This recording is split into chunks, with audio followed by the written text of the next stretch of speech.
Chrysanthemum.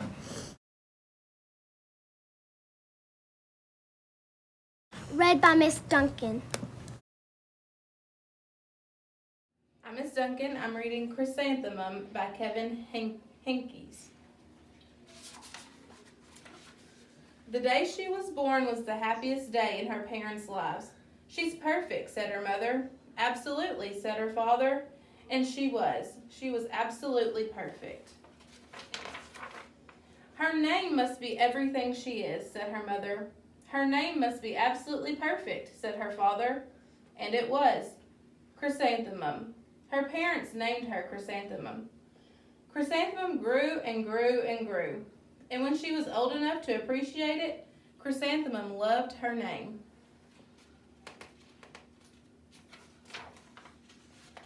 She loved the way it sounded when her mother woke her up. She loved the way it sounded when her father called her for dinner. And she loved the way it sounded when she whispered it to herself in the bathroom mirror. Chrysanthemum, chrysanthemum, chrysanthemum. Chrysanthemum loved the way her name looked when it was written with ink on an envelope. She loved the way it looked when it was written with icing on her birthday cake. And she loved the way it looked when she wrote it herself with her fat orange crayon. Chrysanthemum, chrysanthemum, chrysanthemum. Chrysanthemum thought her name was absolutely perfect. And then she started school. On the first day, Chrysanthemum wore her sunniest dress and her brightest smile. She ran all the way. Hooray, said Chrysanthemum. School! But when Mrs. Chud took roll call, everyone giggled upon hearing Chrysanthemum's name.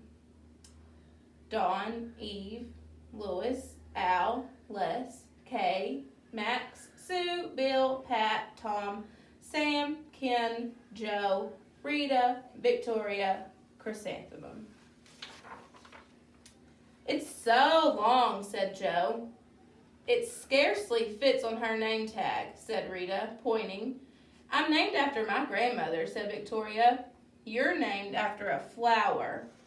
Chrysanthemum wilted. She did not think her name was absolutely perfect. She thought it was absolutely dreadful.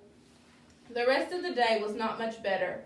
During nap time, Victoria raised her hand and informed Mrs. Chud that Chrysanthemum's name was spelled with 13 letters. That's exactly half as many letters as there are in the entire alphabet, Victoria explained. Thank you for sharing that with us, Victoria, said Mrs. Chud. Now put your head down.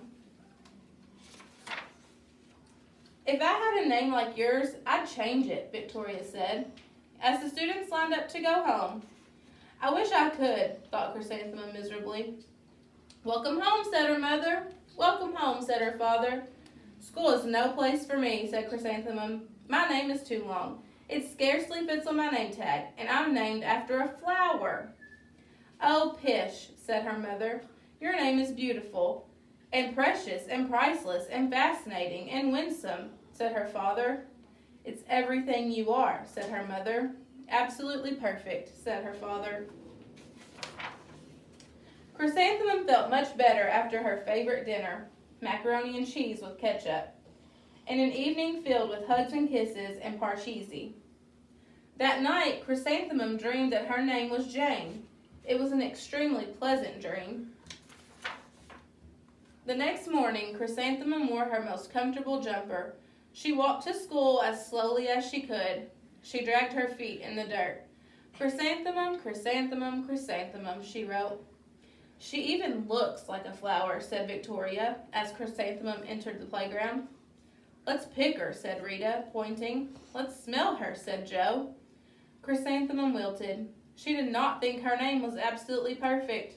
She thought it was absolutely dreadful. The rest of the day was not much better. During nap time, Victoria raised her hand and said, A chrysanthemum is a flower. It lives in a garden with worms and other dirty things. Thank you for sharing that with us, Victoria, said Mrs. Chud. Now put your head down. I just cannot believe your name, Victoria said as the students lined up to go home.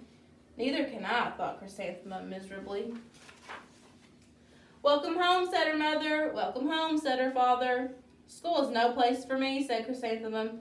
They said I even look like a flower. They pretended to pick me and smell me. "Oh, pish," said her mother. "They're just jealous, and envious, and begrudging, and discontented, and jaundiced," said her father. "Who wouldn't be jealous of a name like yours?" said her mother.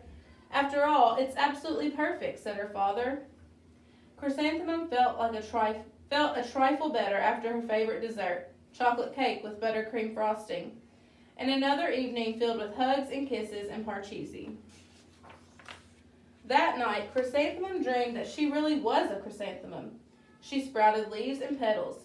Victoria picked her and plucked the leaves and petals one by one until there was nothing left but a scrawny stem. It was the worst nightmare of Chrysanthemum's life. Chrysanthemum wore her outfit with 7 pockets the next morning. She loaded the pockets with her most prized possessions and her good luck charms. Chrysanthemum took the longest route possible to school. She stopped and stared at each and every flower. "Chrysanthemum, chrysanthemum, chrysanthemum," the flowers seemed to say. That morning, the students were introduced to Mrs. Twinkle, the music teacher. Her voice was like something out of a dream. It was everything else but her. The students were speechless. They thought Mrs. Twinkle was an indescribable wonder. They went out of their way to make a nice impression. Mrs. Twinkle led the students in scales. Then she assigned roles for the class musical. Victoria was chosen as the dainty fairy queen. Rita was chosen as the spiffy butterfly princess. Jo was chosen as an all-important pixie messenger. And Chrysanthemum was chosen as a daisy. Chrysanthemum's daisy. Chrysanthemum's a daisy. Chrysanthemum's a daisy. Jo, Rita, and Victoria chanted, thinking it was wildly funny.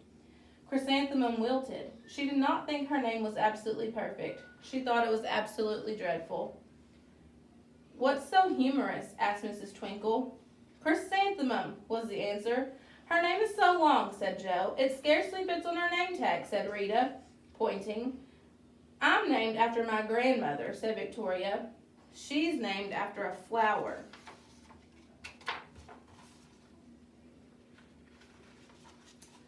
"My name is Long," said Mrs. Twinkle. "It is?" said Jo. "My name would scarcely fit on a name tag," said Mrs. Twinkle. "It would," said Rita, pointing. "And," said Mrs. Twinkle, "I'm named after a flower, too." "You are?" said Victoria. "Yes," said Mrs. Twinkle. "My name is Delphinium. Delphinium Twinkle. And if my baby is a girl, I'm considering Chrysanthemum as a name. I think it's absolutely perfect." Chrysanthemum could scarcely believe her ears. She blushed, she beamed, she bloomed. Chrysanthemum, chrysanthemum, chrysanthemum.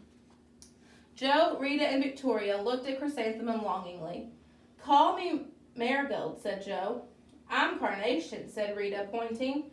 "My name is Lily of the Valley," said Victoria.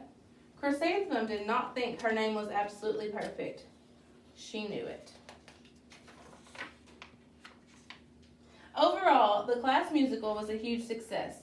Chrysanthemum was absolutely perfect as a daisy. Victoria made the only mistake. She completely forgot her lines. As the dainty fairy queen, Chrysanthemum thought it was wildly funny, and she giggled throughout the entire dance of the flowers. Eventually, Mrs. Twinkle gave birth to a healthy baby girl, and of course, she named her Chrysanthemum.